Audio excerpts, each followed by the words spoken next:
अस्सलाम वालेकुम एवरीवन। उम्मीद है आप सब खैरियत से होंगे और अपना ढेर सारा ख्याल रख रहे होंगे। आज का जो हमारा सेशन है वो बच्चों को कैसे मैनेज किया जाए, कैसे हैंडल किया जाए। और अक्सर औक़ात लोग जो हैं वो कह रहे होते हैं कि हमसे बच्चे हैंडल नहीं हो रहे, बच्चे ज़िद कर रहे हैं, या बच्चों को किस तरह जो है हम हैंडल कर सकते हैं, क्योंकि ये बच्चा ज़िद्दी बहुत है, ये बच्चा जो है ये सुनता ही नहीं है किसी की, इस बच्चे को समझ ही नहीं आती। इस तरह की जो कंप्लेंट्स हैं वो आती रहती हैं यूजुअली। तो इसमें फिर हमें हमारा जो पेरेंट्स हैं उनका क्या रवैया या कैसा रवैया होना चाहिए ताकि वो बच्चों को हैंडल कर सकें। अच्छा, इससे पहले कि मैं टॉपिक शुरू करूं, I am Zobia Amin, clinical psychologist, certified as clinical psychologist by ministry of health and prevention UAE.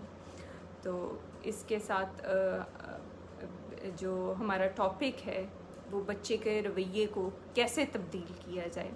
अब मैंने बहुत सारे पेरेंट्स को देखा हुआ है, वो आके कंप्लेन करते हैं, जी मेरा बच्चा जो है ना वो सुनता ही नहीं है, मैं कुछ नहीं कर सकती, मैं जो भी करूं या जो भी मैं कर लूं बच्चे ने नहीं सुनना, ये मेरे बस से बाहर की बात है। या फिर इस तरह के कोई कमेंट्स दे रहे होते हैं और वो भी बच्चे के सामने दे रहे होते हैं।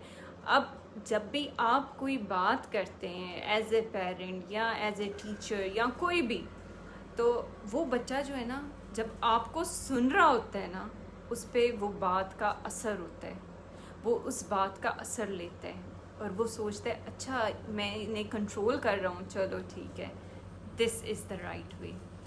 तो हमने बच्चे के सामने आप हरगिज़ इस तरह की बातें मत करें जो बच्चे को नेगेटिव जो है कमेंट्स बच्चे के लिए नेगेटिव हो या उस पर नेगेटिव इम्पैक्ट डालें। बच्चे जो है क्योंकि वो डेवलपिंग एज पे होते हैं और उस टाइम पे ना कि वो सिर्फ फिज़िकली बल्कि इमोशनली और इंटेलेक्चुअली भी डेवलप कर रहे होते हैं। इंटेलेक्चुअली डेवलप कर रहे होते हैं कि उनके ब्रेन कनेक्शंस बन रहे होते हैं। अब ब्रेन कनेक्शंस में क्या होता है कि जब भी कोई बात या कोई मैसेज आप देते हैं, वो बात या मैसेज जो है वो उस चीज़ के साथ बच्चा एसोसिएट कर लेता है। तो इसी तरह ब्रेन कनेक्शन बनते हैं, फिर उसके ब्रेन में टेम्पलेट्स बन रहे होते हैं। टेम्पलेट्स किस चीज़ के बन रहे होते हैं? रिलेशनशिप, फ्यूचर रिलेशनशिप के। अब फॉर एग्ज़ाम्पल अगर किसी बच्चे का अपनी मदर के साथ बहुत अच्छा, बहुत पॉजिटिव जो इंटरेक्शन है बचपन से, तो चांसेस हैं कि जब वो बच्चा बड़ा होगा तो उस बच्चे के जो दुनिया की जो वर्ल्ड में फीमेल्स हैं उनके साथ उनका इंटरेक्शन जो है वो पॉजिटिव होगा, वो अच्छा होगा। जबकि अगर उसका रिलेशनशिप उसकी मदर के साथ अच्छा नहीं होगा तो जो फीमेल्स हैं उसके ब्रेन में ऐसी टेम्पलेट बनेगी कि वो फीमेल से इंटरेक्ट नहीं कर पाएगा या उनसे अच्छा रिलेशनशिप डेवलप नहीं कर पाएगा। इसमें आप सब अपने आप को सोचें कि आपकी किससे ज़्यादा अच्छी बनती है, मेल से या फीमेल से, और उसके बाद आपको समझ आएगी कि आपके बचपन में जब अगर मेल से पॉजिटिव इंटरेक्शन होती है तो इसका मतलब आपकी जो फादर फिगर हैं वो आपके लिए जो है पॉजिटिव, उनके साथ आपकी इंटरेक्शन बहुत पॉजिटिव रही है। और अगर फीमेल्स के साथ ज़्यादा अच्छी इंटरेक्शन है तो चांसेस हैं कि आपकी जो है मदर के साथ इंटरेक्शन बहुत अच्छी बनी होगी। लेकिन ये ज़रूरी भी नहीं है, क्योंकि हर इंडिविजुअल डिफरेंट है, तो वो डिफरेंटली रिएक्ट करता है, डिफरेंटली वो चीज़ों का आउटकम होता है। तो वो डिफरेंट, कुछ ऐसे भी हो सकते हैं जिनका हो सकता है उनकी मदर के साथ इतना अच्छा इंटरेक्शन ना हो लेकिन बाकी फीमेल्स के साथ बहुत अच्छा हो, लेकिन दैट्स लाइक डिफरेंट, लेकिन उस चीज़ के चांसेस भी कम होते हैं।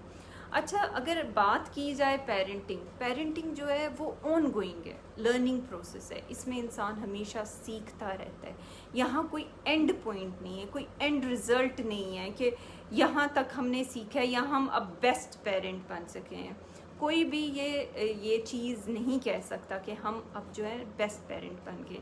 जब आप ये समझ लेंगे ना तो आप ये समझे कि आपकी प्रोग्रेस, आपके बच्चे के जो डेवलपमेंट है वो जो है वो अब जो है इतनी इम्प्रूवमेंट की तरफ नहीं जा रही या इतना अच्छा इंटरेक्शन नहीं रहा, क्योंकि जहाँ आप कुछ रुक जाते हैं वहाँ ख़त्म हो जाए। और जो सबसे ज़रूरी बात मैं कहूँगी जो हमारे कल्चर में बहुत कॉमन है, इंतहा से ज़्यादा कॉमन है, कि पेरेंटिंग कंपेयर करना, बच्चों को कंपेयर करना कि फ़लाँ जो है उसकी माँ ने देखो अपने बच्चे को कितना अच्छा हैंडल किया हुआ है, उसकी माँ ने अपने बच्चे को इस तरह हैंडल किया हुआ है।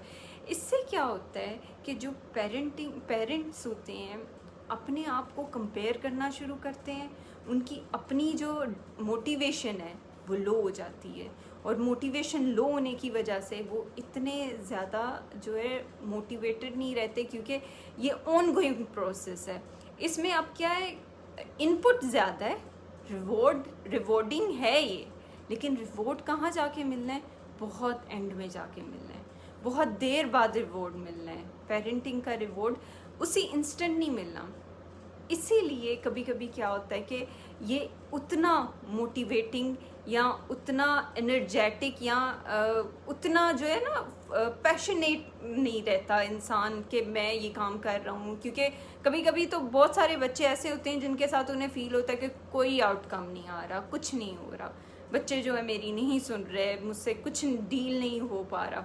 अब इन चीज़ों में जो इम्पोर्टेंट चीज़ें हैं जो आपने अपने दिमाग में रखनी है, जो आपने हमेशा याद रखनी है, एक ये कि बच्चों की बाउंड्रीज़ बनानी है, सेट बाउंड्री बनानी है, उस पर आपने खुद फर्म रहना है। सेट बाउंड्री क्या बनानी है कि एक रूल बना दिए, उस रूल को बस कोई आगे या पीछे नहीं कर सकता, रूल इज़ रूल, उसके मुताबिक आपने भी चलना है और आपके बच्चों को भी, मतलब कि यही अपने एक्शन से शो करना है, वर्ड से नहीं, एक्शन से। अब क्या होता है, बहुत सारे लोग कह रहे होते हैं झूठ नहीं बोलना, झूठ नहीं बोलना, लेकिन जब बारी आती है, जब किसी की कॉल आती है, तो अक्सर माँ बाप कह रहे होते हैं बोल दो मैं घर नहीं हूँ, मैं बिज़ी हूँ, या मैं अभी इस टाइम पे सोई हुई हूँ, या कुछ इस तरह बहाना लगा दो। अब इससे क्या होता है, हम सोचते नहीं हैं कि हमारी हर बात, हर एक्शन जो है वो साइकोलॉजिकल इम्पैक्ट डालता है बच्चे पे। उससे क्या होता है, बच्चा कहता है माँ बाप कह तो रहे हैं झूठ नहीं बोलना, लेकिन हमें बता क्या रहे हैं कि झूठ बोलना है, तो वो फिर आपके कहे पे बिलीव नहीं करेंगे, वो जो आप उन्हें एक्शन कह रहे हैं करने को उसके मुताबिक चलेंगे। अब इसमें क्या है, माँ बाप जो होते हैं वो बच्चों के रोल मॉडल होते हैं। अक्सर औक़ात देखा गया है बहुत सारी फैमिलीज़ में बहुत ज़्यादा गुस्सा होता है, और गुस्से में वो बहुत ज़्यादा गुस्से एक्सप्रेस करते हैं। जब एक्सप्रेस करते हैं वो गुस्सा, तो क्या होता है, बच्चा जो है उसी चीज़ को फॉलो करना शुरू हो जाता है। बच्चा भी एक्सप्रेस कैसे करता है, गुस्से से करता है, अपनी हर उसे नहीं पता कि उसने कैसे कम्युनिकेट करना है। उसने आपकी तरफ देखा या फैमिली की तरफ देखा कि गुस्से से रिएक्ट कर रहे हैं सारे, तो उसने सीख लिया कि गुस्से से ही रिएक्ट करना है। What should mom do when kid don't want to stay with her. अब इसमें मुझे ये नहीं पता कि आप ये किस बारे में बात कर रही हैं, क्यों वो आपके साथ स्टे नहीं करना चाह रहे, क्या उसके जो बेसिक चीज़ है वो पता चलेगी, फिर हम बता सकते हैं कि वो क्यों आपके साथ स्टे करना नहीं चाह रहे, कि क्या मसला है। कभी कभी क्या होता है, मदर्स जो हैं विलन बन जाती हैं, जो सही गलत से रोकती हैं वो मदर होती हैं, जो बाकी होते हैं वो कहते हैं चलो खैर है, कोई बात नहीं, कुछ नहीं होता। अब इसमें क्या होता है, माँ विलन बन जाती है। माँ विलन बनने की वजह से बच्चे जो है माँ के साथ नहीं रहना चाहते, कि जो माँ है ना वो सख्ती करती है, वो ज़बरदस्ती करती है, हालांकि माँ जो है वो ठीक कर रही होती है, वो सीधा जो चीज़ सिखा रही होती है। What to do if your kid is always angry. सबसे पहले तो आपने समझना है कि वो क्यों गुस्सा करता है। सबसे पहले उसकी सराउंडिंग देखें कि सराउंडिंग में कौन गुस्सा करता है, फैमिली में कौन गुस्सा करता है, या वो किसके क्लोज़ है, या फिर वो किस वजह से गुस्सा करती है। क्योंकि सिर्फ गुस्सा करना और गुस्से को कंट्रोल करना मकसद नहीं होता। सबसे जो ज़रूरी चीज़ है वो ये है कि वजह जानी जाए, फंक्शन जाना जाए कि इस बिहेवियर का फंक्शन क्या है, किस वजह से ये बिहेवियर हो रहा है। अब डिफरेंट बच्चे जो हैं डिफरेंटली जो है कम्युनिकेट करते हैं। कुछ बच्चों को समझ नहीं आती वो उन्होंने किस तरह कम्युनिकेट करना है, वो गुस्सा करते हैं।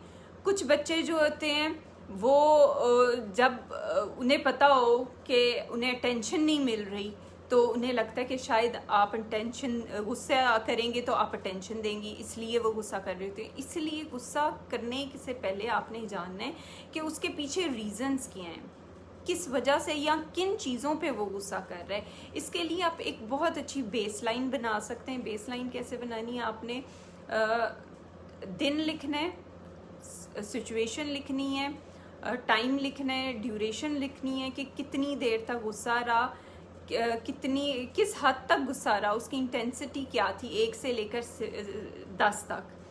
तो जब आप ये चीज़ें लिखेंगी ना हफ्ते में, जब वो बच्चा गुस्सा कर रहे होगे और गुस्सा ख़त्म कैसे हुआ, तो आपको भी समझ आना शुरू हो जाएगी कि गुस्से की जो है वो रीज़न क्या है और वो किस तरह जो है आप उसे डील कर सकती हैं। बाकी बहन भाई गुस्सा नहीं करते, ओनली शी गेट्स एंग्री। हर इंडिविजुअल डिफरेंट है, इसलिए हर बच्चा डिफरेंटली रिएक्ट करता है। तो इसलिए आपने ना सिर्फ अपने आप को किसी और माँ बाप के साथ कंपेयर करना है, बल्कि अपने बच्चों को भी किसी और के साथ, बहन भाइयों के साथ कंपेयर नहीं करना। जब आप कंपेयर करना शुरू करते हैं तो उस पर उसका साइकोलॉजिकल जो असर होता है बच्चे पे वो ये होता है कि वो बच्चा जो है वो आपके ना सिर्फ आपके अगेंस्ट हो जाता है, बल्कि जिससे आप उसे कंपेयर कर रहे हैं उसके अगेंस्ट भी हो जाता है कि इसकी वजह से ये सब कुछ हो रहा है, ये तो इसके साथ तो मुझे बोलना ही नहीं, इसके साथ मुझे कोई इंटरेक्शन नहीं रखना, मुझे इसके साथ कोई बात नहीं करनी। तो वो उसके साथ भी, उनके साथ भी अगेंस्ट होना शुरू हो जाएगा। इसलिए आपने अपने दिमाग में रखना है कि हमने बच्चों को किसी के साथ कंपेयर नहीं करना, और पेरेंटिंग स्टाइल जो आप, जिस तरह आप अपने बच्चे को लेके चल रहे हैं, आपने किसी दूसरे बच्चे के साथ कंपेयर नहीं करना, क्योंकि हर बच्चा जो है वो डिफरेंट है, हर माँ बाप डिफरेंट है।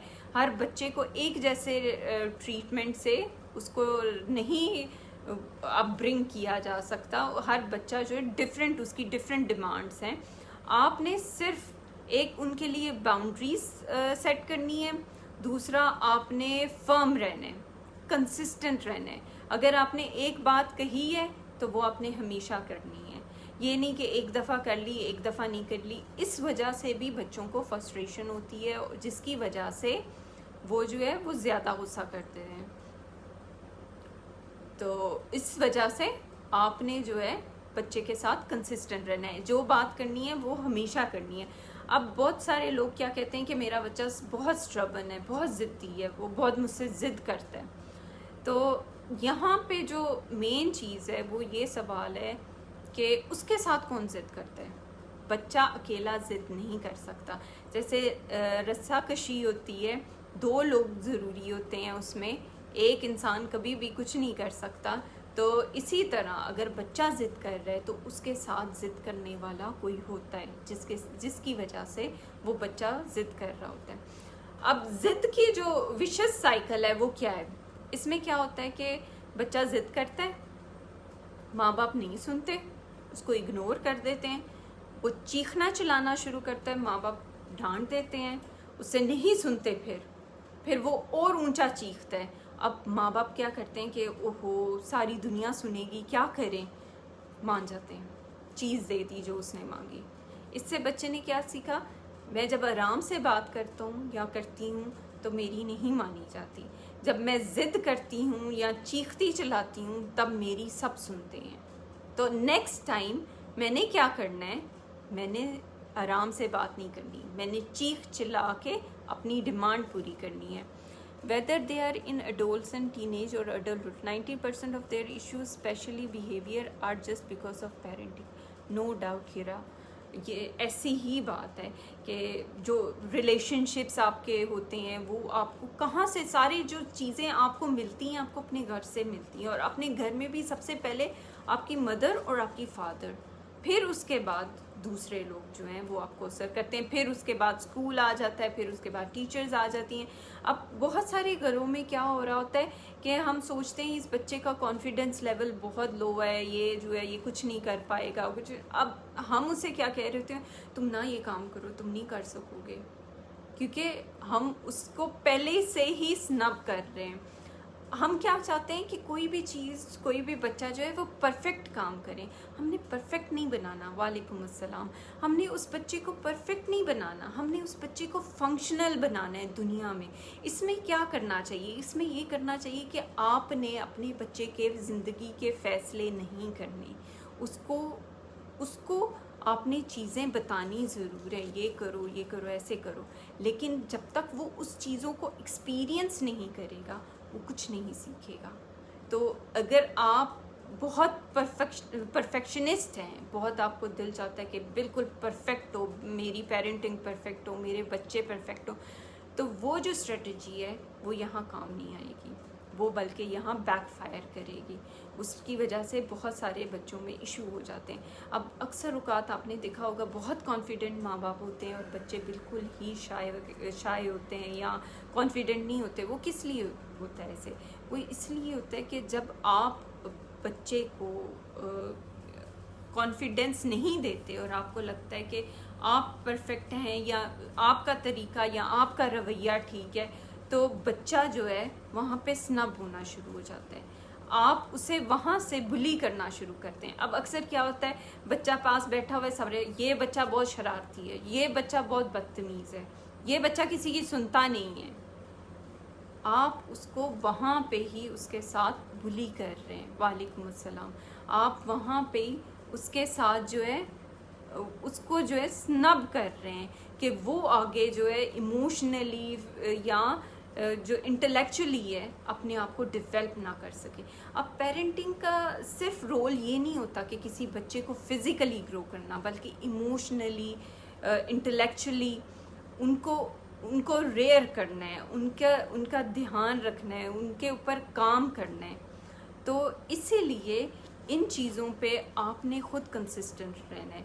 और जब आप देखते हैं कभी कभी जो माँ बाप होते हैं वो खुद कंसिस्टेंट नहीं होते या खुद रिलैक्स नहीं होते, तो वहाँ चांसेस है जो बच्चे हैं वो बिल्कुल रिलैक्स नहीं होंगे।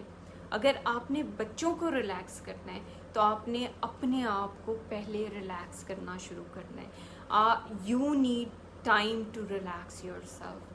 आपने अपने लिए वक्त निकालना है, क्योंकि जब आप मेंटली सुकून में, पीस में होंगे, आप उन बच्चों के साथ अच्छी तरह डील करेंगे।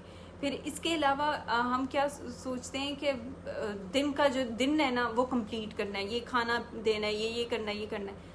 ये नहीं करना। आपने बच्चों के साथ खेलना है, कम्युनिकेट करना है, क्वालिटी टाइम देना है बच्चों को, क्योंकि उन बच्चों को उस टाइम पे जब वो बहुत यंग होते हैं उन्हें क्वालिटी टाइम की ज़रूरत होती है। और क्वालिटी टाइम का ये मतलब नहीं होता कि जो आपका दिल चाह रहा है वो आप बच्चों से करवाएं। क्वालिटी टाइम का मतलब होता है कि जो बच्चे का दिल चाह रहा है, जो बच्चा चाह रहा है करना, वो आप उसके साथ मिल के करें, उसके साथ थोड़ा सा सिली हो जाए, उसके साथ मिल के, अगर वो ज़मीन पे लेट रहा है उसके साथ ज़मीन पे लेट जाए, अगर वो कलर्स अपने हाथों पे लगा रहा है उसके साथ खेलें, उसके साथ अपने हाथों पे कलर्स लगाएं, क्योंकि ये चीज़ जो है बच्चे को और आपको क्लोज करेगी, आपको फ्रेंडशिप की तरफ लेके जाएगी, और वो बच्चा बड़ा होके अपने आप को आपके पास बहुत अच्छी तरह कम्युनिकेट करना शुरू करेगा और आपको अपना फ्रेंड समझेगा, आपको अपने लेवल पे समझेगा। लेकिन वहीं हमने बाउंड्रीज़ भी सिखानी है। बाउंड्रीज़ इसलिए सिखानी है ताकि वो बच्चा जो है उस बाउंड्रीज़ के मुताबिक चल सके। Expressing thoughts and emotions to parent isn't easy for many children, even teenage. What do you say about this? अब ये मसला कब शुरू होता है? ये टीनेज में आके नहीं शुरू होता, ये बचपन से शुरू होता है। ये जब बच्चे बड़े हो रहे होते हैं या छोटे बिल्कुल होते हैं, कभी कभी क्या होता है माँ बाप स्नब कर रहे होते हैं बच्चों को। अब जब स्नब कर रहे होते हैं तो क्या होता है कि वो बच्चा जो है आपसे चीज़ें छुपाना शुरू कर देता है, आपको कम्युनिकेट नहीं करता। तो यहाँ पे इसीलिए कॉन्फिडेंस में बच्चे को लेने की ज़रूरत है, बच्चे को सुनने की ज़रूरत है, उसको समझने की ज़रूरत है, उससे कम्युनिकेट करने की ज़रूरत है। अक्सर औक़ात घर में बहुत सारी गड़बड़ें मच रही होती हैं और बहुत सारे लोग जो हैं वो बच्चों को नहीं बताते, बच्चों को समझ नहीं आएगी, जबकि बच्चे इस तरह ज़्यादा डिस्टर्ब हो रहे होते हैं। जब उन्हें कुछ बताया नहीं जाता, जब उनसे कम्युनिकेट नहीं किया जाता तो वो डिस्टर्ब होते हैं। तो इसलिए अगर आप चाहते हैं कि आपके बच्चे जो हैं वो बेहतर इंसान बने या दुनिया में कामयाब हों, तो आपने उनको जो है उनको सुनना है, उनको समझना है और उनको स्नब नहीं करना। मैं किचन में काम कर रही होती हूँ, कहती है सब यही छोड़कर आ जाओ, झूला दें, घर में दादा दादी बाबा हैं, लेकिन मुझे ही बोलती है। अब ये बच्चों का जो है ना कंफर्ट जोन होता है, वो किसी के साथ ज़्यादा कंफर्टेबल होते हैं। शायद हो सकता है कि उसे लगता हो कि उसे आपसे अटेंशन नहीं मिलती या उसे आपसे अटेंशन चाहिए, तो इसमें मैं आपको कहूँगी कि आप ज़्यादा से ज़्यादा उसके साथ क्वालिटी टाइम स्पेंड करें, आप उसके साथ खेलें, आप उसके साथ चीज़ें इंजॉय करें। सिर्फ वो जो है ना मजबूरी नहीं, इंजॉय करना है उस बच्चे के साथ, और वो बच्चा आपके बिल्कुल क्लोज हो जाएगा और वो उसमें सिक्योर फीलिंग्स आ जाएगी। कभी कभी क्या होता है बच्चा इनसिक्योर हो जाता है, आप कहीं इधर उधर जाते हैं तो बच्चे को लगता है कि शायद मुझे छोड़ देगी मेरी माँ या मेरे पेरेंट्स मुझे छोड़ देंगे, तो इसीलिए आपने उसको कॉन्फिडेंस में लेना है। फिर मैं बात कर रही थी कि कम्युनिकेट करना है कि जब भी घर में कोई इश्यूज़ होते हैं, बहुत सारे लोग जो होते हैं जब सेपरेशन वगैरह के इश्यूज़ होते हैं या घर में लड़ाई झगड़े होते हैं तो वो अपने बच्चों को कम्युनिकेट नहीं करते, उन बच्चों को शॉक मिलता है कि ऐसा हो गया है। जब हो जाता है तब उस बच्चे को पता चलता है, उसका इफ़ेक्ट जो होता है ना वो ट्रॉमेटिक होता है।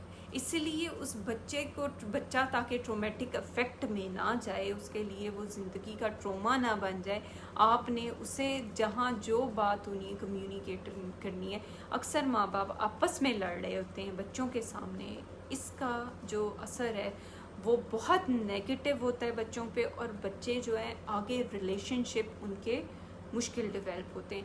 इवन आप देख लें कि माँ बाप अब लड़ाई तो उनके सामने कर रहे हैं, लेकिन कोई पॉजिटिव जब बात करने की बात होती है वो माँ बाप ने कभी बच्चों के सामने नहीं की। तो अब बच्चा क्या सीख रहा है कि रिलेशनशिप जो है सिर्फ नेगेटिव है। एक बच्चा फैमिली इशू की वजह से 7 साल से टॉर्चर होता रहा है, ज़हनी दबाव से किसी चीज़ की तरफ मोटिवेट नहीं हो रहा, ऐसे होता है। तो अगर इतना ज़्यादा इशू है या प्रॉब्लम है तो मैं ज़रूर कहूँगी कि उसे साइकोलॉजिस्ट की ज़रूरत है, उसकी काउंसलिंग करवाएं आप और उसको मेंटल हेल्थ प्रोफेशनल के पास लेके जाएं। भी रोकती है। अब असल में पता है क्या, हम लोग जो है ना, आप ये जो कह रही हैं इतनी देर तक मैं झूला देती रहती हूँ फिर भी रोके उतरती है। अब क्या होता है कि हम बच्चों को डायरेक्ट कह देते बस ख़त्म गेम, उसको कहें चलो आओ अब झूला ख़त्म, अब मामा के साथ मिलके काम करो, आओ मामा के साथ काम करो, आपके साथ आप किचन में खड़ा कर लें। किचन में खड़े होने से उसका क्या है, सिर्फ उसको सेफ आपने रखना है, लेकिन अगर वो आपके साथ किचन में खड़ी है और आप कुछ बना रही हैं तो कोई बात नहीं है। बच्चों की रूटीन कैसे बनाई जाती है? बच्चों की रूटीन बनाने के लिए आपको खुद रूटीन में आना है, क्योंकि जब तक आपकी रूटीन नहीं होगी बच्चों की रूटीन नहीं होगी। और आपने अपनी टाइम टेबल सेट करना है, उस टाइम टेबल के मुताबिक आपने बच्चों के साथ डील करना है। इस टाइम पे ब्रेकफास्ट है, इस टाइम पे लंच है, इस टाइम पे ये। और इसीलिए जो माएँ जो हैं बच्चों की रूटीन सेट करती हैं, वो सुबह कभी अगर उनका टाइम टेबल अर्ली होता है तो वो सुबह अर्ली उठती हैं, अगर लेट का होता है तो वो थोड़ी लेट उठती हैं। वो उन्होंने अपना टाइम टेबल खुद सेट किया होता है। बच्चे जो है ना वो खुद से टाइम टेबल सेट नहीं करते। अगर जैसे फॉर एग्जांपल माँ कभी दोपहर में सो रही है, कभी रात में सो रही है, कभी दिन में सो रही है, तो बच्चा जो है, बच्चे की भी कोई ख़ास रूटीन नहीं होगी, क्योंकि आप उसको प्रॉपर उस टाइम पे अटेंशन नहीं दे पा रही। तो आपने उसकी रूटीन बनाने के लिए अपनी रूटीन बनानी है। अपने आप को टाइम देना भी बहुत ज़रूरी होता है, क्योंकि जब आप मेंटली रिलैक्स नहीं होंगे, मोटिवेट नहीं होंगे, तो ये काम बहुत मुश्किल है, क्योंकि ये कंटिन्यूस होता है और इंस्टेंट रिवॉर्ड्स नहीं मिलते। तो फिर इस चीज़ों के जो हैं वो इश्यूज़ आते हैं। तो इसलिए आपने अपने बच्चों के साथ जो है रूटीन बनाने के लिए ख़ुद को भी रिलैक्स करना है और बच्चों से ज़्यादा अपनी बातें कम्युनिकेट करें, उनसे शेयर करें, उनसे सलूशन पूछें, उनसे स्पेशली जब टीनेज होते हैं तब आप शेयर करें उनसे बातें, कोई प्रॉब्लम छोटी छोटी शेयर करें कि तुम्हारे ख़्याल में या आपके ख़्याल में क्या सोल्यूशन हो सकता है, इससे कैसे डील किया जाए, how can we cool down an angry kid age 8 to 10 year. अच्छा, जिस टाइम पे बच्चा गुस्से में हो उस टाइम पे उससे बात ना करें, उसे थोड़ी देर के लिए छोड़ दें। जब वो थोड़ी देर बाद रिलैक्स हो जाए, थोड़ा सा काम डाउन हो जाए, फिर आपने बात करनी है।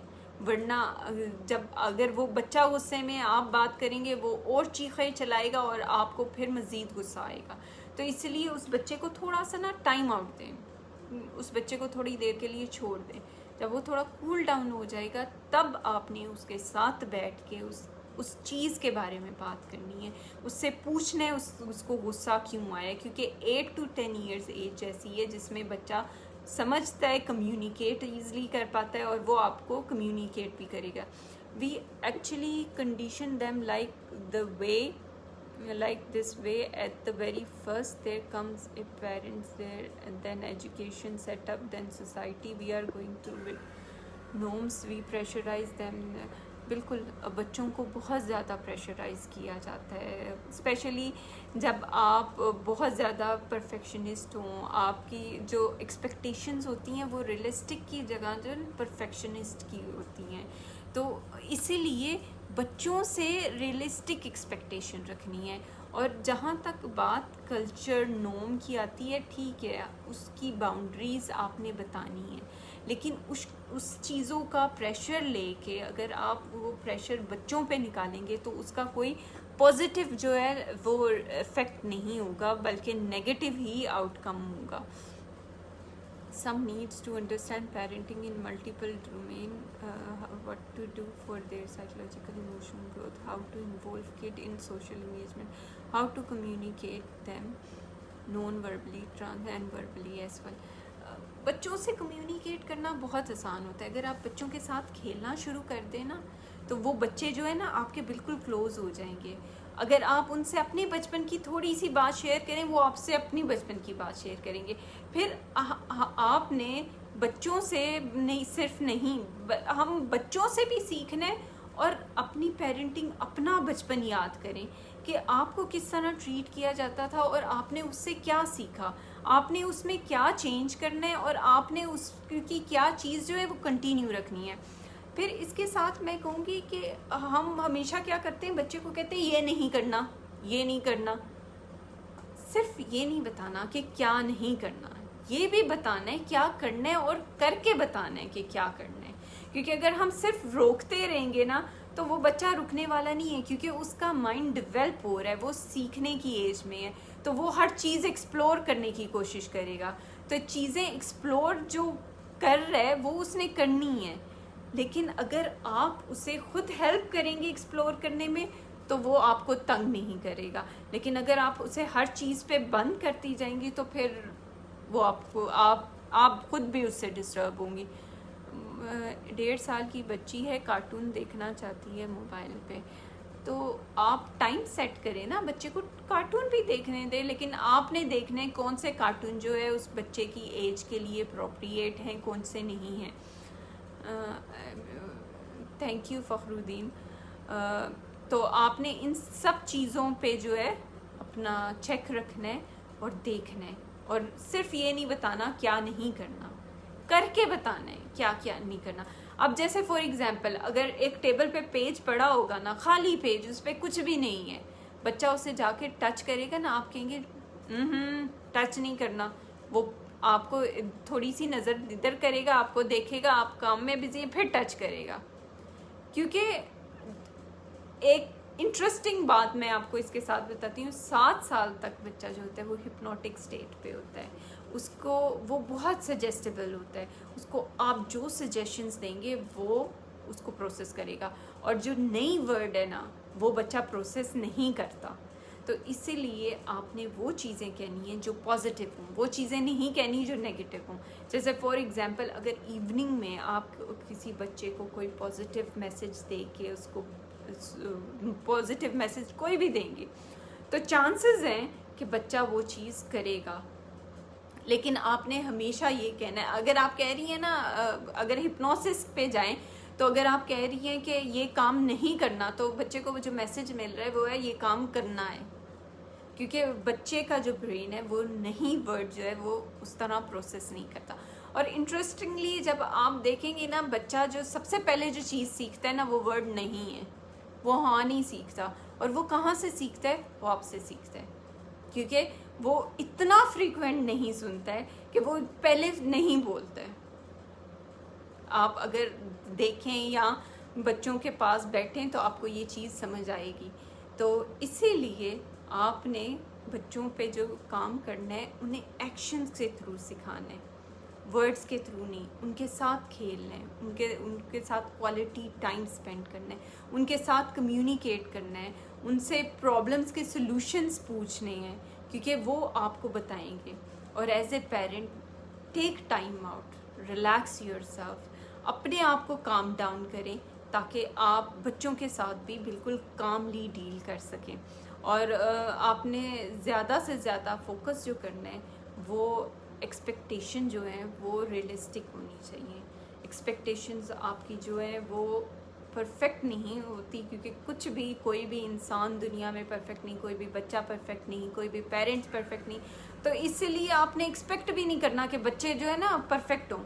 अब हमारे यहाँ क्या हम पर एक्सपेक्ट करते हैं कि एक बच्चा है, वो है 3 साल का, लेकिन एक्ट एडल्ट की तरह करे, लाइक 19-20 साल का। अगर उसे कहा जाए कि वो बैठ जाए तो वो बैठ जाए, अगर उससे कहा जाए कि वो कोई चीज़ टच ना करे तो वो ना करे। हम कैसे ये, मतलब हाउ इज़ दिस पॉसिबल? आप खुद सोचें, इमेजिन करें कि एक 3 साल का बच्चा एडल्ट की तरह एक्ट नहीं कर सकता, तो हमने उसके साथ वो एक्सपेक्टेशन नहीं रखनी कि एक दफ़ा इसे कह दिया ना इसको बाज आ जाना चाहिए। कैसे? वो 3 साल का बच्चा है, 3 साल की हरकतें करेगा। उसे आप जितना होने में, या आप जितनी जल्दी आपको किसी बात की समझ आती है, उसको उस लेवल तक पहुंचने में टाइम लगेगा। वो आपकी सोच की स्पीड की तरह डेवलप नहीं हो सकता। My son is left handed, I never pressurised him to use right hand, only for this that he may not think that why I always wrong, but now I say to him try to use his right hand in eating, but he is not well at his grip. अब अक्सर लोग जो है ना, I don't know, सारे लोग, हर किसी का अपना रवैया है। अब अल्लाह ताला ने हर किसी को एक जैसा नहीं बनाया, इसी तरह सारे राइट हैंडेड नहीं होते, कुछ लेफ्ट हैंडेड होते हैं, कुछ राइट हैंडेड होते हैं, कुछ जो है इक्वली दोनों हाथ यूज़ कर सकते हैं। अब जब उसमें वो ग्रिप ही नहीं, स्ट्रेंथ ही नहीं, वो लेफ्ट हैंड राइट हैंड से लिख ही नहीं सकता, तो आप फोर्स करके उसे वो काम करने की कोशिश कर रहे हैं जो उसमें पोटेंशियल ही नहीं है। तो इसीलिए बच्चे का पोटेंशियल यूज़ करना है, उसे डेवलप करने के लिए वो काम नहीं करवाना। ये तो वही हिसाब हो गया कि फ़िश को कहा जाए, कि फ़िश और बंदर को कहा जाए जो पहले दरख्त पे चढ़ेगा वो विनर है। फ़िश में तो वो पोटेंशियल ही नहीं है, वो तो कभी दरख्त क्लाइंब कर ही नहीं सकती। तो फिर ये हमने अपनी जो एक्सपेक्टेशन है वो रियलिस्टिक बनानी है कि जो बच्चे का पोटेंशियल है वो करने दो। हाँ ठीक है, वो कोशिश कर रहा है राइट हैंड से खाने के, पर नहीं खाया जा रहा, मुश्किल हो रहा है, तो बी रिलैक्स ऑन हिम, मतलब थोड़ा सा उस पर जो है थोड़ा सा नर्म हो जाए। Session ma'am, like I really enjoyed to participate and also learn a lot. Thank you so much, Hira, and welcome. And you can always ask questions and topics जिन पे आप चाहते हो कि बात हो, ताकि मैं उस पे आपको फर्दर जो है इंफॉर्मेशन या नॉलेज आपको दे सकूं। तो बच्चों के जो हमने कनेक्शन बन रहे हैं, एसोसिएशंस बन रही हैं इस दुनिया के साथ, वो एसोसिएशन आपसे बननी है। तो इसीलिए जैसा आप बच्चे के साथ होंगी ना, वैसा ही आगे उसके फ्यूचर में उसके रिलेशनशिप, रिएक्शंस, चीज़ें होंगी। You are their role model. तो आपने कोशिश करनी है कि आप बेस्ट रोल मॉडल हो, परफेक्ट नहीं, बेस्ट, क्योंकि परफेक्ट कोई भी नहीं है। तो इसलिए आप हर वक्त बेस्ट से बेस्ट बनने की कोशिश कर सकते हैं, लेकिन परफेक्ट में कोई गुंजाइश नहीं होती कि वो आगे बढ़ सके। तो इसलिए आपने best example, best role model बनना है। How we can know that a kid is growing mentally and physically well? जब वो अपनी एज अप्रोप्रिएट चीज़ें कर रहा हो फिज़िकली और मेंटली, तब ही इज़ ग्रोइंग वेल।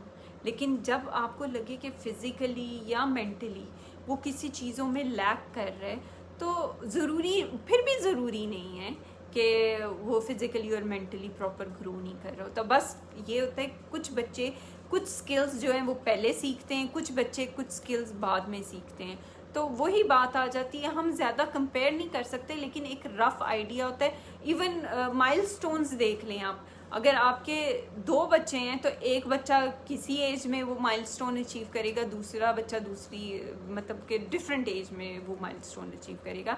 लेकिन एक वो जो होते हैं ना कट ऑफ स्कोर होता है कि इस एज से इस एज तक ये सीख लेना चाहिए, या इस एज से इस एज तक हाइट इतनी हो जानी चाहिए। जब आप अपने फिजिशियन के पास स्पेशली बच्चों को लेके जाते हैं तो वो हाइट मेजर करके आपको मीन बताते हैं कि मीन ये है, ये इतने परसेंटाइल है, ये इतने परसेंटाइल पे फॉल करता है। तो अगर 50 और 50 से अबाव है तो फिर ठीक है, अगर 50 से बिलो है फिर भी ठीक है। कभी कभी क्योंकि होता है कि बहुत सारे लोग जैसे मेरे पास आते हैं कि ये हमारा बच्चा जो है हमें लगता है ऑटिस्टिक है, ये चीज़ें अरेंज करता है, ये करता है। तो जब उसको देखा जाता है तो वो बिल्कुल परफेक्ट होता है। असल में क्या होता है कि बच्चे जो है ना वो किसी चीज़ों से ग्रो आउट कर जाते हैं, वो स्टक नहीं रहते।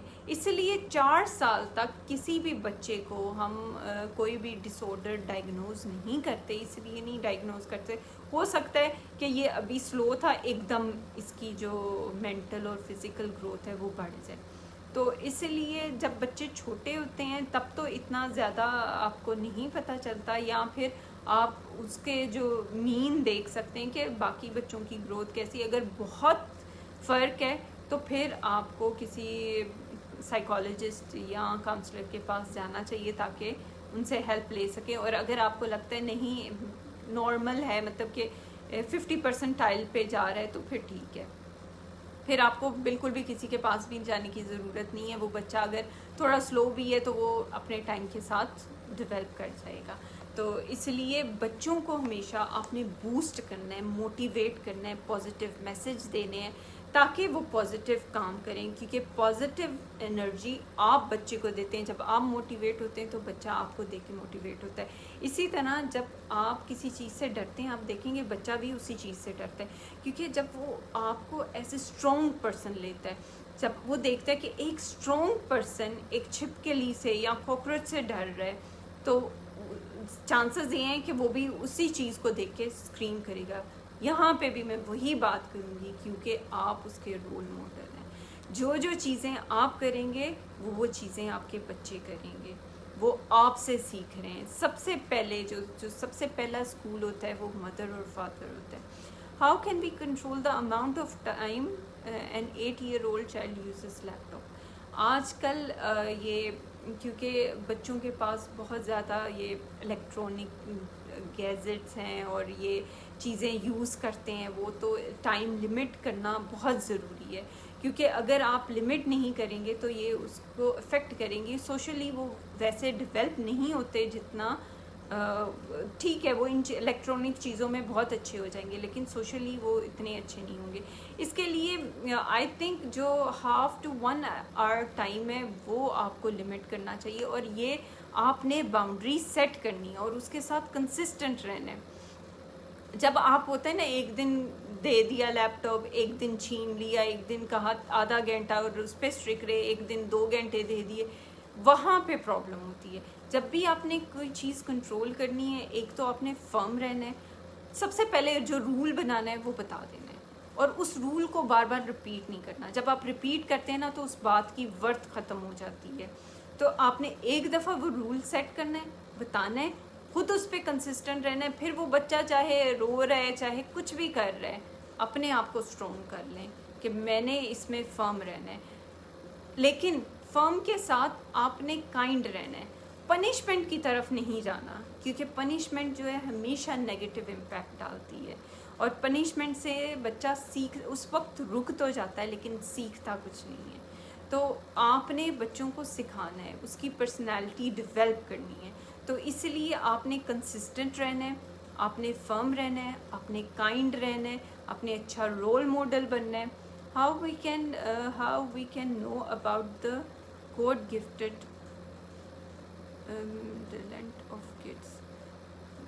अच्छा, God gifted talents of kid. जब बच्चा छोटा होता है ना, तब आप बच्चे के साथ जब खेलते हैं, उसे कलर्स देते हैं, उसे हर चीज़ देते हैं, बल्कि इनफैक्ट स्कूल्स में भी वो उनका एक्सपोजर हर चीज़ की तरफ होता है। स्पोर्ट्स में जाते हैं, वो स्पीच करते हैं, वो तो वहाँ पे उस बच्चे के जो टैलेंट्स हैं वो नज़र आना शुरू हो जाते हैं। तो आपने फोकस जो होना चाहिए वो पोटेंशियल की है, उस पोटेंशियल में उस बच्चे को प्रोग्रेस करवाना है। कुछ माँ बाप जो होते हैं, जैसे बच्चे चाह रहे होते हैं कि वो कोई आर्टिस्ट बने, या कुछ बच्चे माँ बाप कहते हैं नहीं डॉक्टर बनना है, इंजीनियर बनना है। अब क्या होता है, वो बन तो जाते हैं लेकिन उतने सक्सेसफुल नहीं हो पाते जितने अगर वो एक आर्टिस्ट होते तो सक्सेसफुल होते, क्योंकि वो काम अपने पैशन से करते हैं, मोटिवेट होके करते हैं और बीच में डीमोटिवेट नहीं हो सकते। जो पेरेंट्स उन्हें कहते हैं कि ये बन जाओ, वो बन तो जाते हैं लेकिन उस चीज़ में वो उतने मोटिवेटेड नहीं रहते। तो वो आहिस्ता आहिस्ता वक्त के साथ जो थे वो चीज़ उसके लिए इतनी मोटिवेटिंग नहीं रहती, इसलिए वो उसमें ज़्यादा प्रोग्रेस भी नहीं करते, ज़्यादा उसके बारे में सीखते भी नहीं हैं। लेकिन जहाँ पे उनका पोटेंशियल होता है, जो चीज़ें उन्हें पसंद होती हैं, वो उस पर काम करते रहते हैं, वो उस पर प्रोग्रेस करते रहते हैं, आगे बढ़ते रहते हैं। तो इसीलिए ज़रूरी है कि बच्चे को आपने बच्चे के साथ मिलके उसका पोटेंशियल एक्सप्लोर करना है कि वो किस साइड पे ज़्यादा इंटरेस्ट है। इसमें ये साइकोलॉजिकल असेसमेंट भी की जाती है बच्चों की, कि बच्चों में कौन सा टैलेंट या किस फील्ड में बच्चा कामयाब होगा, वो उसके लिए भी आप पता कर सकती हैं।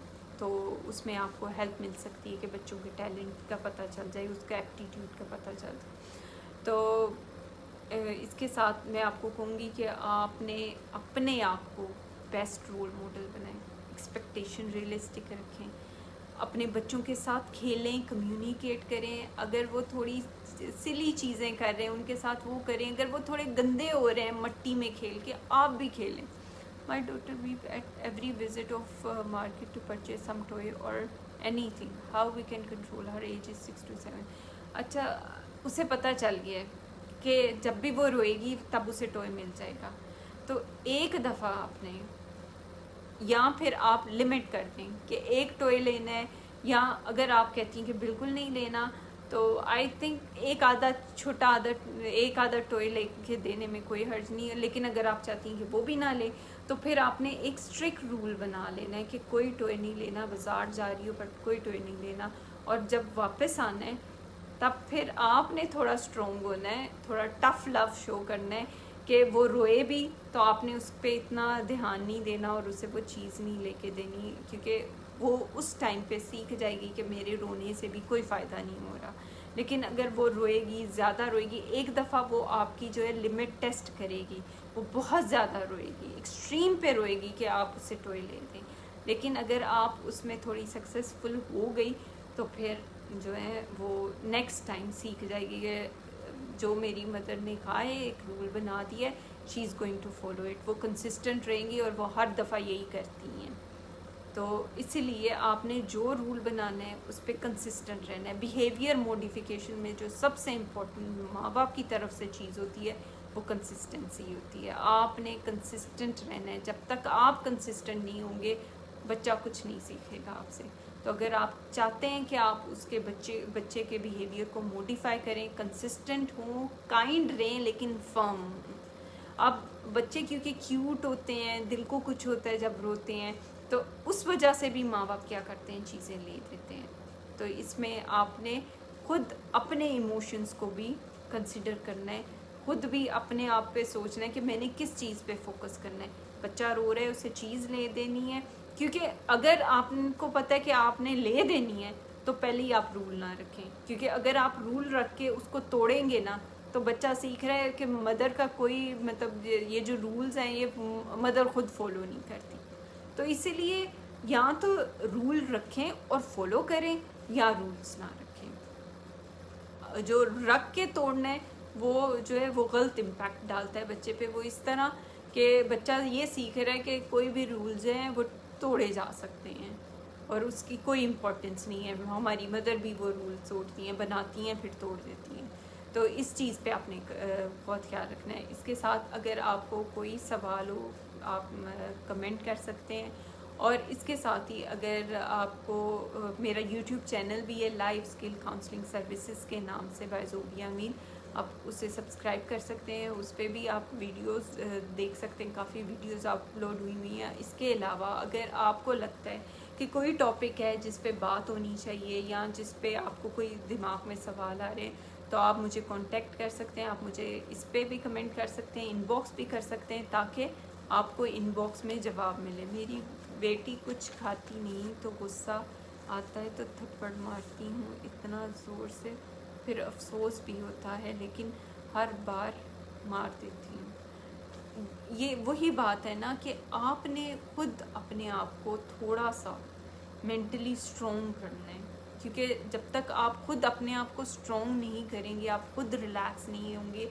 आप खुद गुस्से को कंट्रोल नहीं करेंगे तो वो बच्चा कैसे करेगा? वो आपसे ही गुस्सा सीख रही है। ठीक है, तो अपना ढेर सारा ख्याल रखें। इसके साथ मैं साइन ऑफ कर रही हूँ। अल्लाह हाफ़िज़।